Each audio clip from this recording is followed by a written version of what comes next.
welcome back to our channel. So students, in this video we will discuss the unit number 2 explanation. Previous video we have already discussed unit number 1 explanation of business economics. So if you are unaware of that video, you please watch that video. In this video we will discuss the unit number 2. So in unit number 2, the first important question is, what is elasticity of demand? What are the methods of elasticity of demand? So elasticity of demand means what it means: when you are increasing your demand, when quantity of demand is increasing, and because of, why it is increasing? Because of the determinants of demand. See, if a product price increasing means there are different determinants. For example, customers prefer that product, quality matters, as per technology is there, consumer is preferencing more on that product. These are all called determinants. So when a product price is increasing, when a product price is increasing or decreasing, when the quantity demand is increasing or decreasing, automatically because of the determinants change. See here, that what they have said here, what they have said: elasticity of demand is defined proportionate change in quantity demand of a commodity due to proportionate change in its determinants. When quantity demand is increasing or decreasing because of the change in its determinants, that is all the whole paragraph refers. Okay, so in simple terms, it is defined as a percentage change in quantity demand of a commodity caused by, because of percentage change in determinants of demand.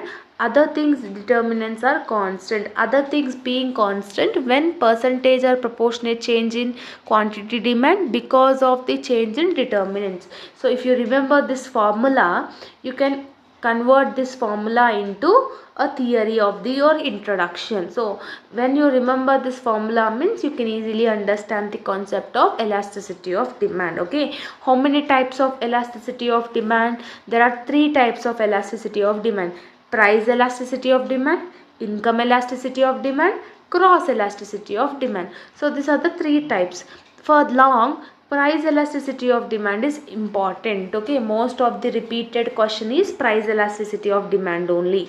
So we will discuss what is price elasticity of demand, what are the different types we are having. Okay, so here, what is price elasticity of demand means when a quantity demand is changing because of the price of the commodity. See, price elasticity of demand is defined as a when demand is changing, when percentage or proportionate change in quantity demand because of change in price of the commodity. When you change your price of a commodity, automatically you will increase or decrease your customers, right? For example, previously you are keeping your product price for 10 rupees. Now you are increasing to 20. Automatically the customers will decrease. If you are putting for 8 rupees means automatically customer will increase. Means demand is increasing or decreasing because of the price which you are putting for that product. Okay, so that is called price elasticity of demand. That is the formula of PED. PED is nothing but price elasticity of demand: proportionate change in quantity demand divided by percentage or proportionate change in price of a commodity. So delta Q by Q divided by delta P by P is the, delta Q by Q is the, 1 minute, sorry, delta Q by Q divided by delta P by P is the formula. So you can write it in the delta Q by Q into delta P by P. So you can write it by like this also. It is important that you need to show this formula in your answer booklet. Okay, so delta Q is nothing but how much quantity has been changed. Q is the actual quantity. P is the how much price is changed. Normal P is nothing but price of the commodity. Delta Q, delta P is nothing but price or quantity change of that product. Okay, so how many types you are having, there are 5 types of price elasticity of demand. The first one is perfectly elastic, second one is perfectly inelastic, third one is relatively elastic, fourth is relatively inelastic, fifth is unitary elasticity of demand. So this is also important. Unitary elasticity means is equal to 1. Relatively inelastic means less than 1. Relatively elasticity demand means more than 1. Perfectly inelastic means 0. Perfectly elasticity of demand is nothing but infinity. Okay, so perfectly elastic, perfectly inelastic, relatively elastic, relatively inelastic, unitary elastic. This 5 side headings you need to remember along with the formulas. P of ed is equal to 1, P of ed is equal to less than 1, more than 1, equal to 0, equal to 1. This is important. The first one we are having perfectly elasticity of demand. What is perfectly elasticity of demand? Is nothing but price is same. Okay, here the price of a commodity is same, but the quantity is increasing or decreasing. See here, the price for the previous is 10, now also 10. Previously 100 customers were buying that product, now it is increased to 120. Here we can observe in price elasticity of demand, price is constant, price is same, but the customers is increasing compared to the last one. Either it might increase or decrease. Sometimes we will have the products, for example in summer many of the customers, many of the peoples will prefer to drink cool drinks, right? That time the price of a cool drink is same in summer and winter, but in winter cool drinks they won't prefer. We will prefer some type of hot items like tea or coffee, like that we will prefer. No, that time the tea price is also same. Be here customers is increasing and decreasing based on some products, based on some situations. So that is called perfectly elasticity of demand. That is, all you need to remember is price is constant, price is same, but the demand is changing. You need to show, you need to represent this into the graph. How you need to represent? See, x axis, y axis we are having. Okay, here we are having the price, on y axis we are having price. Quantity is changing from q to q1, means price is constant but quantity demand is changing from q to q1. Diagrammatic representation also is same. This example I have taken, you can take this example also. Okay, so here delta q is nothing but how much quantity is increasing from 100 to 120, they are increasing, means 20 delta q is. What is the actual quantity? 100. What is the price? 10. What is the difference in price? There is no difference, so that's why 0. So you need to do cross multiplication, so you will get the infinite answer. That is called price elasticity of demand. It's important that you need to show the formula and the definition along with the diagram. Okay, perfectly inelastic perfectly inelastic is nothing but quantity is same. Whether you increase your product price, whether you decrease your product price, the quantity is same only. See, it is a perfectly inelastic demand, opposite of perfectly elastic demand. What is that means? Here if you increase your price or if you decrease your price, the demand is same for that product. Okay, see, price is increased from 10 to 12 here. 1 minute. Here it is increasing from 10 to 12, but the quantity is 100 only. 100 customers previously they were purchasing, now also 100 customers. That is called perfectly inelastic demand. See how you represent this thing: x axis, y axis.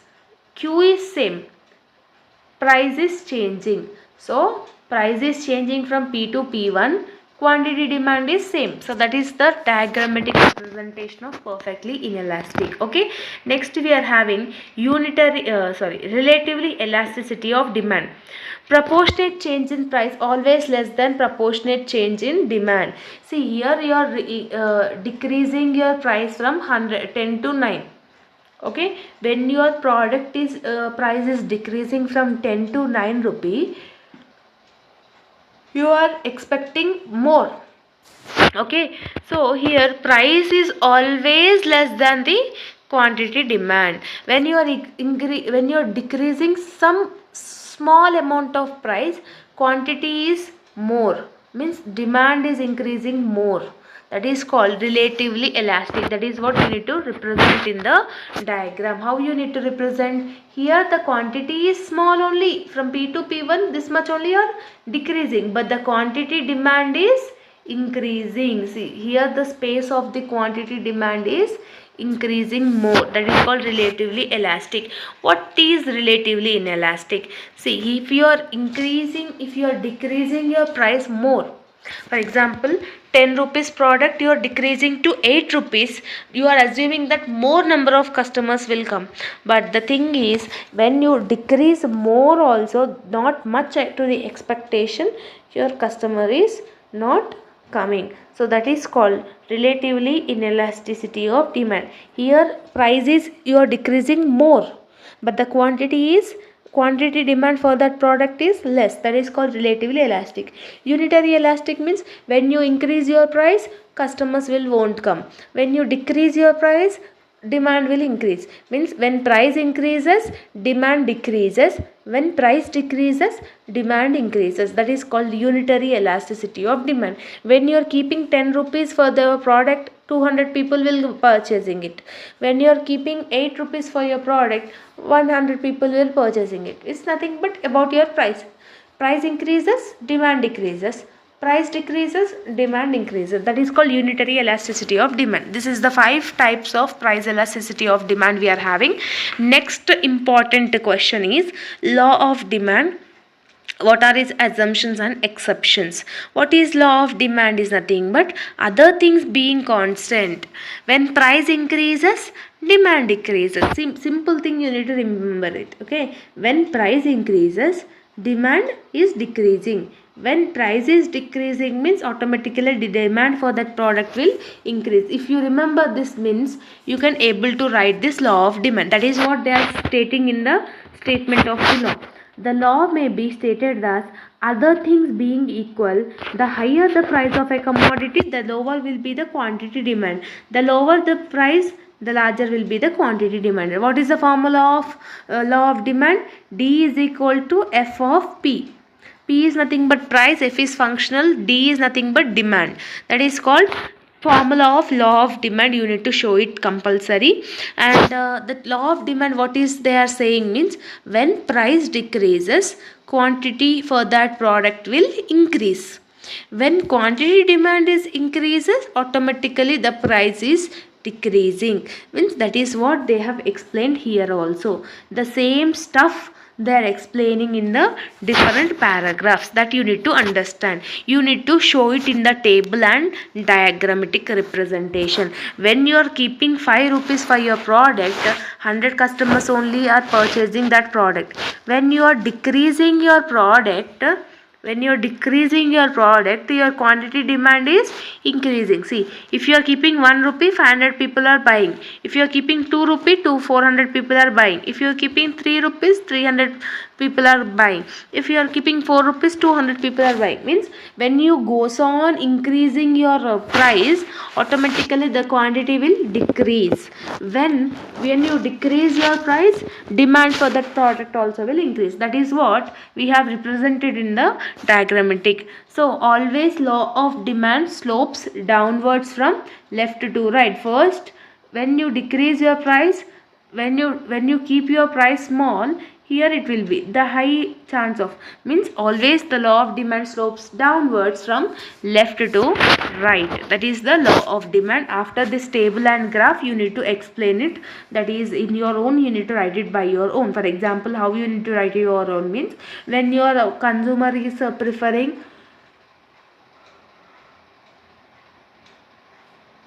more demand, when they are having price less, like that you can increase, you can elaborate your explanation. Okay, what are the assumptions, what are the rules you need to follow to perform this law means, the first one is should be no change in consumer income, there should be no change in government policy. So these are 7 types I have given. So these 7 types, out of these 7, try to remember any 5 and elaborate it in your answer. How you will elaborate means, for example, no change in consumer income.